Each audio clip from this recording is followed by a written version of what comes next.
Naisip mo lang.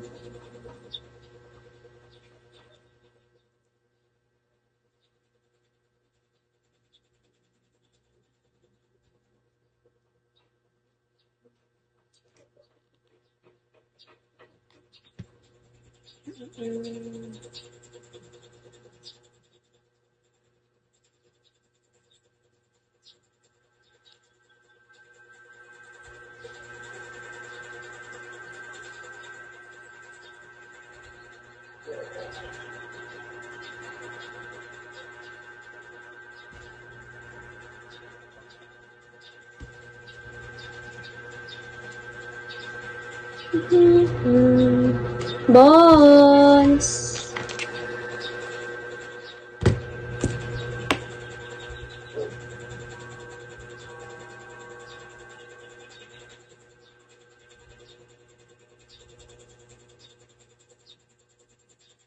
Hello, Bones! Kamusta? Hindi pa naman tina-follow. Sorry na. Sorry na. Sintak ko. Mabuti po. Buti naman po. Welcome po sa aking live. Na for now, boring pa ang live ko for now kasi busy pa ang first so nagagawa ako bulaklak for Valentine's. So, kita mo. I'm preparing for Valentine's kaya ang live ko ay boring kasi wala akong ibang ginawa kundi mag-live lang ako, gawa lang ako ng flower.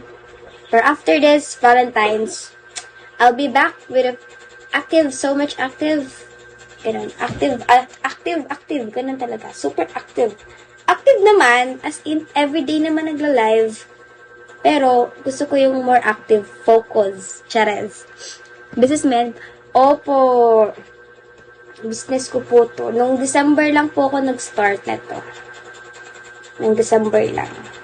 Pero meron akong business flower, but it's not totally my business. Like, kung may mag-order lang, doon lang ako gagawa. Ganun lang siya pa.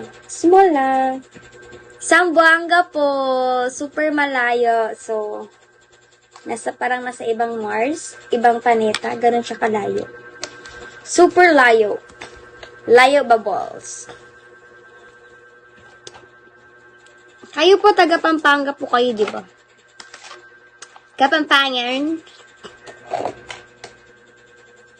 Lasog. Hindi naman siya lasog-lasog kasi binabox naman siya. Pero for now po, hindi pa ako nag-accept ng orders outside Zamboanga kasi hindi pa ako nakabili ng mga pang delivery package, yung box na secured and everything. Kasi kailangan secured talaga yung order.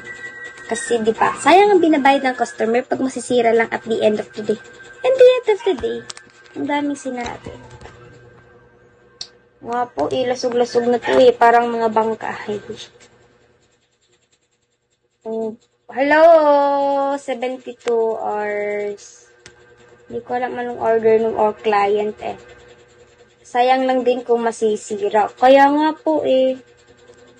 Soon, pag medyo malaki-laki na ang acting income, siguro doon ako mag-i-start na mag-accept ng orders. Nationwide. Nationwide? Yeah, nationwide. Ganun ang atake. Umatake tayo, best. Ngayon, dito lang muna tayo sa ating lugar. Kasi maybe if bigyan tayo ni Lord ng maraming pera, masold to lahat this December, di ba? Paldo! Charis. Meron na po ako FB page. Alam mo po yung paggawa ko ng FB page, nabigla ako pag-post ko ng mga gawa ko.